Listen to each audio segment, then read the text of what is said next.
electricity, the thing that powers every single technology out there. And everyone knows that electricity is very important and a key role in life. Because humans cannot live without electricity, therefore there are many ways that electricity can transfer from one place to another, just like energy itself. The massive loop is the way to create electricity in many places from all around the world in large quantity, which is called electrical energy economy. This is made up of electrical energy production, which is the power plants, electrical energy distribution, which is the distribution wires, electrical energy storage, and lastly, places that uses electrical energy, which humans use electricity in their homes, schools, hospitals, restaurants, workplaces, etc. Even though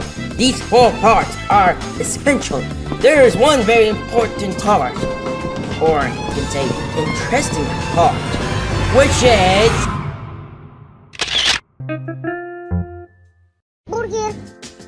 using electrical energy. Is when the process when it turns electrical energy into other energies like thermal energy, chemical energy, etc. As people use it for various of purposes, there are many electrical things humans are from all around the world use, such as computers, ovens, washing machines, light bulbs, lamps, TVs, microwaves, fridges, and even other devices like smartphones and laptops, which don't use big electricity with a huge number of watts from the outlet, but it uses batteries, and these batteries will finish these powers.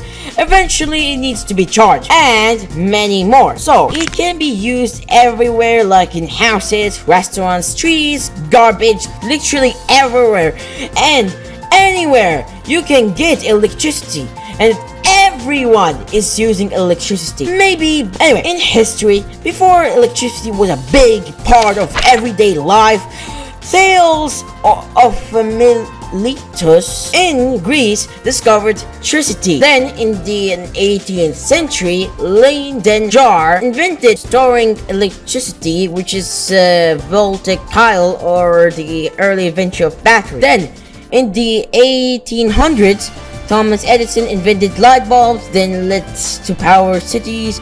Many inventions invented and evolved, which leads to now. Using electrical energy has become more accessible and easily used by billions of people. But it isn't flawless. So let's see its positivity and negativity to using electrical.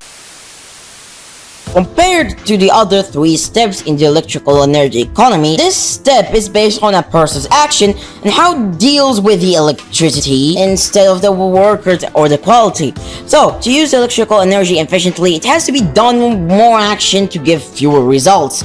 It can be improved, such as turning off the lights, unplugging devices and appliances before sleeping or not in use, using shorter showers, using less air conditioners, and wash clothes and dishes in cold water, using energy efficient devices and appliances, especially with LED light bulbs, etc. These improvements can help for more efficient results, because when using for the formula, which is the percent efficiency output energy divided by input energy multiply 100%. If the percentage is getting lower, it will have the best result. Doing these improvements will reduce electrical bills, improving the air quality, and reduce over-reliance on fossil fuels.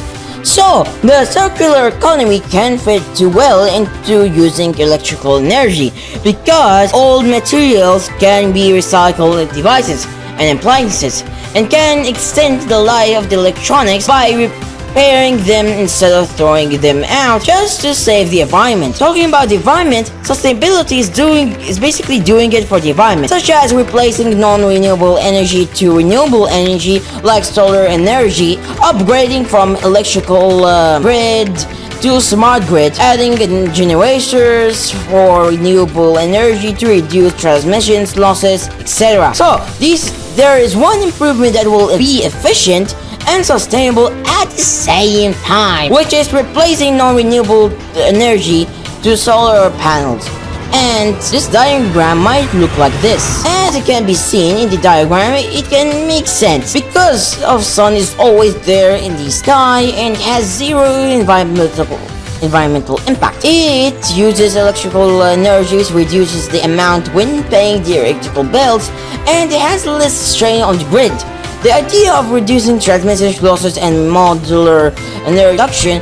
So, according to EIA, the USA Energy Information Administration (EIA) estimated that annual electrical transmission and distribution (T&D) losses averaged about 5% of the electricity transmitted and distributed in the United States in 2018 through 2022.